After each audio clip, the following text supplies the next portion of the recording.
আত্মমর্যাদাবোধ মানুষের চরিত্রের সবচেয়ে দৃঢ় এবং উজ্জ্বলতম দিক। অবহেলিত, অপমানিত, উপেক্ষিত, ব্যবহৃত হবার পরেও যদি আত্মমর্যাদায় আঘাত না লাগে, তাহলে না আছে সে ব্যক্তির মূল্য, না তার ব্যক্তিত্বের। কিছু বিষয়ের ক্ষমা হয় না, কিছু সমস্যার বোঝাপড়া হয় না, কিছু বাক্যের ইরেজ হয় না, কিছু আচরণ ভোলা যায় না, কিছু ঘটনার দাগ চিরস্থায়ী হয়ে রয়ে যায়। ফাটল বড় মারাত্মক জিনিস।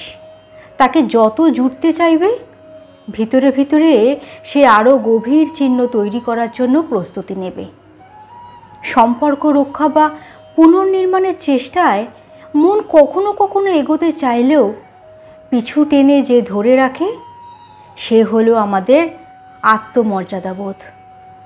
এর জন্যই আমার পরিচয় আমি, এর জন্যই আমাদের যাবতীয় মৌলিকত্ব, আমার চরিত্রের ইউনিকনেস। প্রবল আত্মমর্যাদাবোধ সম্পন্ন মানুষ অর্থ, স্বার্থ, অনুনয় বিনয়, প্রভাব প্রতিপত্তি, প্রলোভন, প্রয়োজন, দরকার কোনো কিছুর সঙ্গেই কোনো পরিস্থিতিতেই আপোষ করে না। লোকজন অহংকারী ভাবল, অনমনীয় বলে গালি দিল, বইই গেল। আসলে আত্মমর্যাদা হলো মূল্যবান গহনার মতো, যা সবাই ধরে রাখতে পারে না।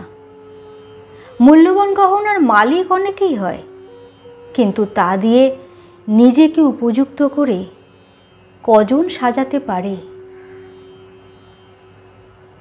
কলমে পার্বতী মোদক, কণ্ঠে শ্রীপর্ণা।